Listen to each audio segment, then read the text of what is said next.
All right, continuing on with lesson 1-3, we're going to start with distance, midpoints, and talk about bisectors. So what is the distance? Distance is nothing more than a fancy word for length. Length and distance mean the same thing. Midpoint. When I'm defining terms in geometry, I can only use other geometric terms that we've already defined. So, midpoint we're going to define as a point that divides a segment into two congruent segments. Now, if you remember from the discussion we had earlier, if I have congruent segments like this, remember, if I want to show two segments are congruent, I can use the tick marks, or we have the congruent symbol. Okay? So a midpoint, again, is a point that divides a segment into two congruent segments. If you have a midpoint established, you can then have a segment bisector. Segment bisector would be any segment, line, ray, or plane that intersects a segment at its midpoint. So if you have a midpoint of a segment, anything that goes through it is then considered its bisector. It cuts it exactly in half, two equal parts.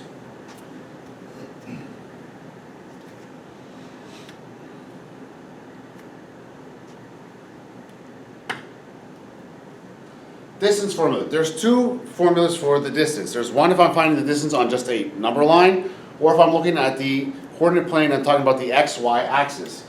The distance formula on a number line is you take the absolute value of the difference of the coordinates. You find both of your coordinates, subtract their values, and then take the absolute value. Why do you take the absolute value at the very end? Because in geometry, when we're talking about distance or length, we cannot have a negative distance or negative length. In the coordinate plane, we have this formula, because now we're dealing with x's and y's. So the distance in the coordinate plane is the square root of x sub 2 minus x sub 1 squared plus the quantity of y sub 2 minus y sub 1 squared. Okay? The sub 1 and the sub 2's, remember, they don't have any numerical value. They just tell me that this was the first x, that was the second x. That was the first y value, that was the second y value. All of these formulas that we're talking about today can be found on your formula sheet, which is listed under your class resources. Midpoint formula.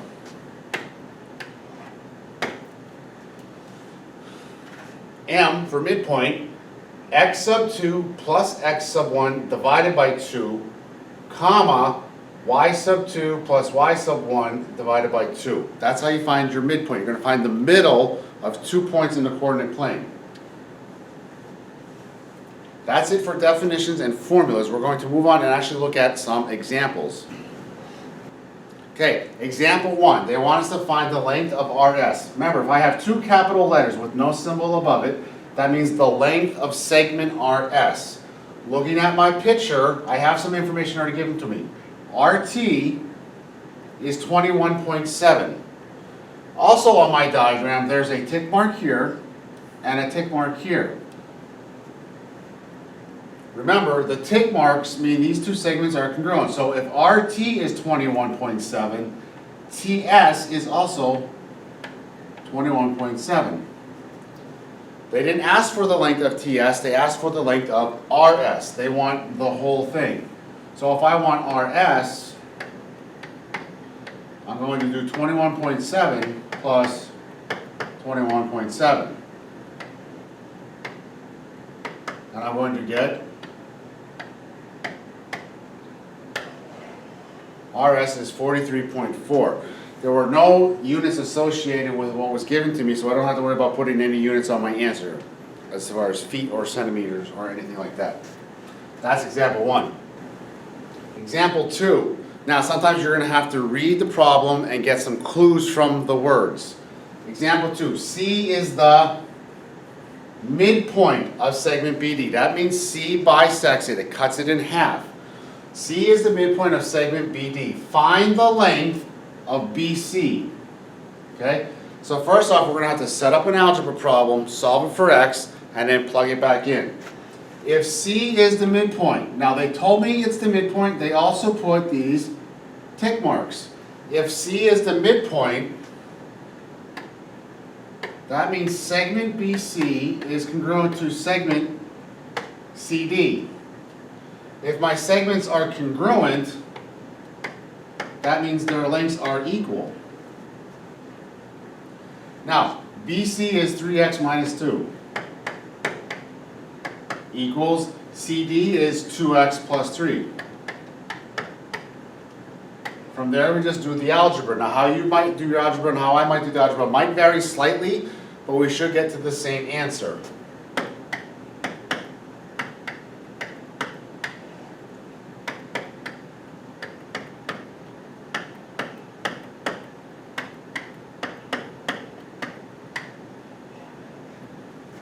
I get x equals 5. Now, I'm not done. They didn't ask for x. They didn't say solve for x. They said find the length of BC. That means you have to take this 5 and plug it back in for the length of BC. Here's BC right here. So I'm going to take this 5 and plug it in for that x right there. 3 times 5 minus 2. 3 times 5 is 15, minus 2. The length of BC is 13. Now, technically we're done. We can stop, move on to the next problem, right? But you want to make sure you got that 100%. You want that A. Take this 5, and just for fun, to check our work, I'm going to plug it in here. I'm just going to do this real mentally, real quick in my head. 2 times 5 is 10, plus 3 is 13. They should come out the same. This is the middle, so both of these should be equal. If you plug in your 5 here, and you got something other than 13, either this is wrong, or something went wrong when you substitute it back in. Go back, check your algebra. Example 3, now we're going to utilize the midpoint formula for the coordinate plane. Midpoint formula, I'm going to jot it down real quick. I like to write down formulas, it's how I learn them.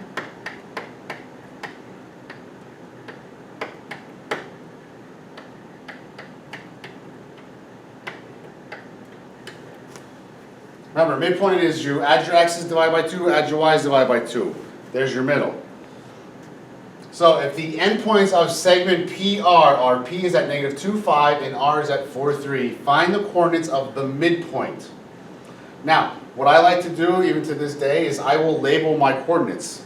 You got to keep in mind, folks, every coordinate has one x and one y value. An x value and a y value. Now, doesn't matter if this is, I consider this the first one and this the second one, or if I consider this one the first one and this one the second one, it does not matter. The middle is still the middle. So I'm just going to take it as I read it, that this is my x1, this is my y1, this is my x2, this is my y2. I like to label them so that I know where my x's and y's are going in this formula. So I'm going to work on that over here. x1 plus x2, well that's negative 2 plus 4. Divided by 2, comma, now I'm going to put my y's in. y1 plus y2, so I'm going to have 5 plus 3 divided by 2. Now I'm just going to do some mental math. Negative 2 plus 4, just watch your positive negative numbers. Negative 2 plus 4 is 2. 2 divided by 2 is 1, comma, 5 plus 3 is 8, 8 divided by 2 is 4. So my midpoint is at 1, comma 4. And that's where we stop, don't do anything else. Now I had both endpoints, I found the middle. What if I'm given one endpoint and the middle, I gotta find the other end? That's what we're gonna look at right here. I have the midpoint. The midpoint here is right here. M is 3, 4. One endpoint is at 1, 6. So I'm going to say this is my x1, y1. Find C. Find x2, y2. Where is x2, y2? So I'm still utilizing the midpoint formula.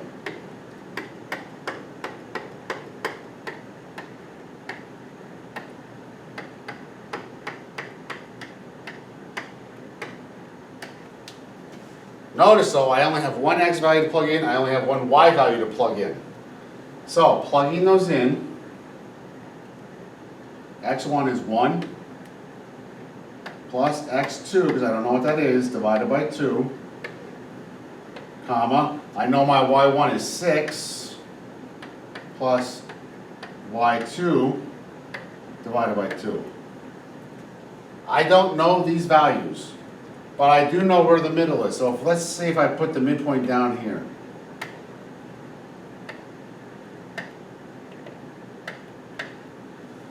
I know that when I take 1 plus some number and then divide it by 2, I should get to 3. And then 6 plus some number when divided by 2, I should get to 4. So I'm going to use that information to set up an algebra problem. 1 plus x2 divided by 2 should give me a 3.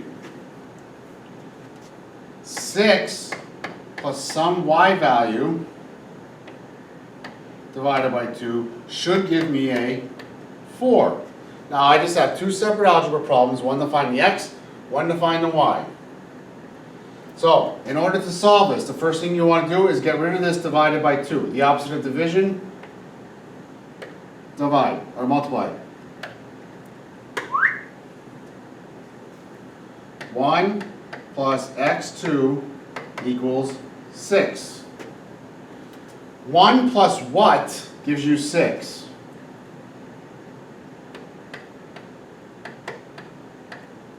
Here's I need to get myself enough room here. X sub 2 equals 5. Same process over here. To get rid of this divide by 2, I'm going to multiply both sides by 2. 6 plus y2 should give me an 8. 6 plus what is 8?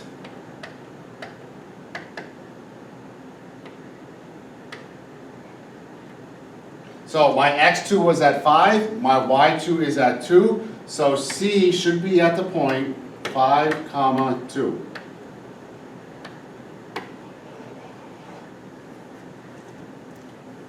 And that's how you find the other endpoint given one endpoint and the midpoint. The more you practice this, the quicker you'll get, the more you'll notice there's a small little pattern that you can probably do in your head quicker than writing all this down. I'm not going to give away that secret just yet. Okay, last example, then I'm going to let you try some problems on your own. What is the approximate length of segment RT with endpoints R at 3, 2 and T at negative 4, 3? Now, if they're asking for the approximate length, length is another word for distance. So that means I'm using my distance formula. The distance formula is a very large formula, but it's very simple. Arithmetic involved in it. The square root of x sub 2 minus x sub 1 squared plus y sub 2 minus y sub 1 squared. Now again, I'm going to label x1, y1, and x2, y2 in my problem so I know where they're going in this formula here, because it is kind of a big formula. So I'm going to say x1, y1, and here I'm going to say x2, y2. So here where I have x sub 2 minus x sub 1, I know that's going to be negative 4 minus 3. So again, x sub 2 minus x sub 1, negative 4 minus 3. Close the parentheses, squared, plus, parentheses, y sub 2 minus y sub 1 squared. So y sub 2 is 3, minus 2 squared. Now, it's basic arithmetic. I'm going to show you every single step so nobody gets lost here. Watch your positive negatives. Negative 4 minus 3 is negative 7 squared plus, parentheses, 3 minus 2 is 1 squared. Square both of your numbers. Negative 7 squared is positive 49. Folks, when you move from this step to this step, you should have no more negatives left at all, because anything squared is positive. So negative 7 squared is 49, plus 1 squared is 1. Add those together, you get the square root of 50. Last step, square root of 50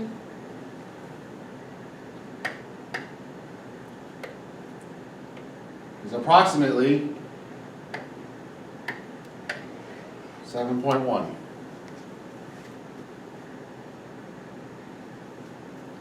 Now, some key things here. I've already pointed out one of them. When I go from this step to this step, there's no more negatives left. They should be gone. Any negative squared is positive because it's negative 7 times negative 7. That's a positive. What else do you notice? In every single step, I wrote the square root symbol. Many times people forget to write it. They don't carry it all the way through. Then they get to the very end, they tell me the distance is 50. No, it's not. The distance is 7.1.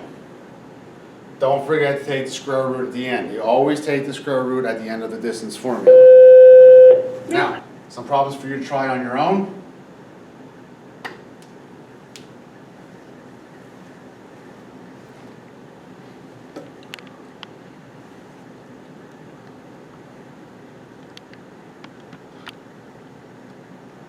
Try these 5 problems on your own.